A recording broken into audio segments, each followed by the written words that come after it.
આજે તો મેં બનાવી લીધું છે મગનું સુપર ટેસ્ટી એક નવી જ રીતે શાક. ઘરમાં નહીં ભાવતું હોય તે પણ જો તમે આ રીતે બનાવશો તો બધા જ માંગીને ખાશે. જો તો ચાલો રેસીપી તમારી સાથે શેર કરું. મગનું નવી રીતે શાક બનાવવા માટે મેં અહીંયા 1 વાટકી આખા મગ લઈ લીધા છે. તો અત્યારે ડાયરેક્ટ જ લઈ લીધા છે. તમારે જેટલા પ્રમાણમાં બનાવવાનું હોય તે રીતે લઈ લેવાના. અત્યારે હું 2 થી 3 જણના મેજરમેન્ટથી બનાવી રહી છું. તો હવે આપણે આ મગને પ્રેશર કુકરની અંદર રાખી 2 થી 3 વાર સરસ રીતે ધોઈ લેવાના છે. મગને ધોઈ લીધા પછી મેં તેને ચડાવવા માટે જરૂરિયાત મુજબનું પાણી લઈ લીધું છે. હવે આપણે તેની અંદર 4 થી 5 કળી લસણ અને મેં અહીંયા 2 મરચાં લઈ લીધા છે. તેને આ રીતે નાના ટુકડામાં સમારી લેવાના છે. થોડું મીઠું, હળદર અને એક નાની ચમચી જેટલું તેલ ઉમેરી મગને 3 થી 4 વિસલ કરી બાફી લેવાના છે. જો મગ સરસ રીતે બફાઈ ગયા છે, આ રીતે આખા રહે તે રીતે આપણે તેને બાફી લેવાના છે. તો હવે વઘાર કરી લઈએ. કઢાઈની અંદર 2 મોટી ચમચી જેટલું તેલ ગરમ કરીશું. તેલ ગરમ થાય એટલે અડધી ચમચી રાઈ અને અડધી ચમચી જીરું ઉમેરી સાંતળી લઈએ.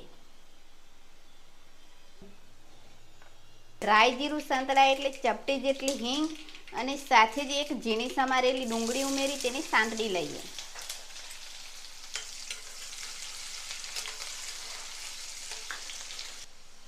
ડુંગળીનો થોડો કલર ચેન્જ થાય એટલે એક ટામેટાની પ્યુરી ઉમેરીશું. સાથે જ મસાલા કરીશું. તો મેં અહીંયા 1 ચમચી લાલ મરચું, 1 ચમચી ધાણા જીરું, સ્વાદ પ્રમાણે મીઠું અને અડધી ચમચી હળદર લઈ લીધી છે.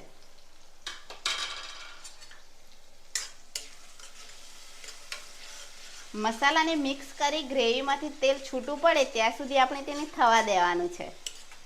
જો ગ્રેવીમાંથી તેલ અલગ થવા લાગ્યું છે તો હવે આપણે ગેસની ફ્લેમ સ્લો કરી અને અડધી વાટકી જેટલું ફેટેલું દહીં ઉમેરી તેને મિક્સ કરી લેવાનું છે.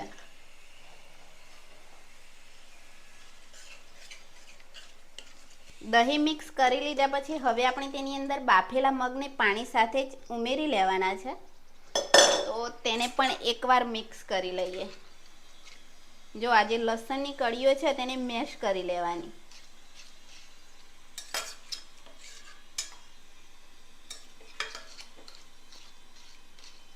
જો જરૂર લાગે તો થોડું પાણી લઈ લેવાનું. હવે આપણે જે મગનું શાક બનાવ્યું છે તેને 5 થી 7 મિનિટ જેવું થવા દઈએ. મેં 5 મિનિટ જેવું થવા દીધું છે. જો આ રીતે બની ગયું છે.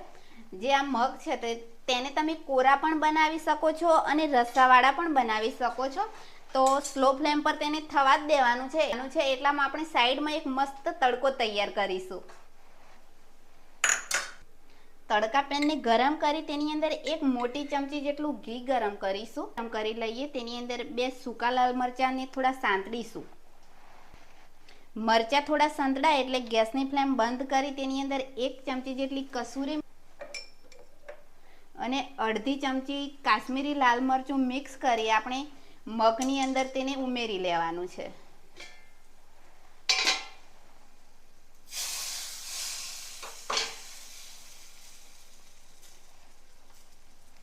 હવે છેલ્લે તેની અંદર લીલા ધાણા ઉમેરીશું. આ જે તડકો બનાવ્યો છે તેનાથી ટેસ્ટ ખૂબ જ સરસ આવતો હોય છે. તો રેગ્યુલર આપણે જે મગની દાળ શાક બનાવતા હોય તે બધાને નથી ભાવતું. તો આ રીતે એકવાર જરૂર ટ્રાય કરજો. તમે કઈ રીતે બનાવો છો તે કમેન્ટ કરજો. અને હા, પસંદ આવ્યું હોય તો લાઈક, શેર, ફોલો કરવાનું બિલકુલ ના ભૂલતા.